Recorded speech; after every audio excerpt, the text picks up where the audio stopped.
savez, je ne suis pas le seul à le faire, hein, à être sénégalais ou marocain. Je pense que c'est tous les Sénégalais, même ceux qui ne sont pas conscients. Mais moi, je fais partie des conscients. Mais très tôt, j'ai été conscient. Parce que pourquoi? Parce que j'ai vu dans ma maison, déjà, la photo de Sa Majesté.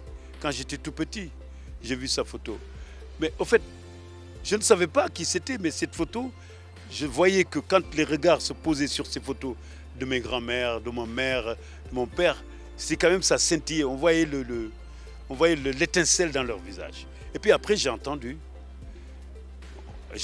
dire qu'en fait, attention, on ne touche pas aux Marocains. Un Sénégalais, c'est un Marocain. Attention, quand un Marocain se lève, un Sénégalais se lève. Quand un Sénégalais se lève, le Marocain se lève. Donc ça, je l'ai entendu très tôt. Et tout de suite, je l'ai gobé. Donc, je n'ai pas essayé de discuter, de savoir. Et parallèlement, je ne sais pas qu'est-ce qui m'est arrivé, et ça, je ne suis pas le seul. Hein. Beaucoup de mes compatriotes ont écouté des chansons arabes, surtout marocains. Ils écoutaient. On ne comprenait rien du tout. Mais la sonorité, la texture. Et puis ça, mélangé avec cette photo qu'on voyait, ben écoute, on était marocains. On était marocains sans pour autant le savoir, sans pouvoir le comprendre.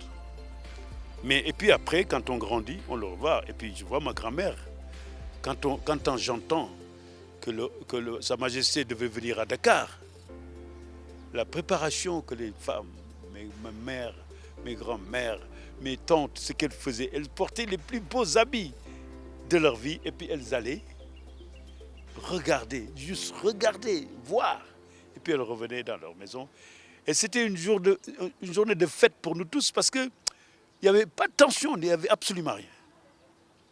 Et on a senti qu'il y avait un amour qui était là. Donc elles étaient amoureuses. Mais vous savez, comme qu'on est bien éduqués, on ne va pas regarder notre maman étant amoureuse de Sa Majesté et puis dire quelque chose. On ne disait absolument rien, mais on le savait.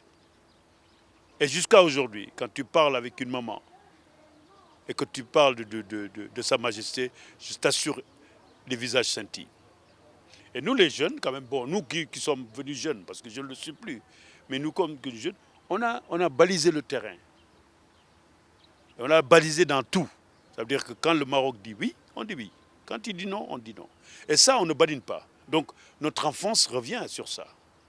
C'est comme ça que la définition du Sénégalais marocain, il est là.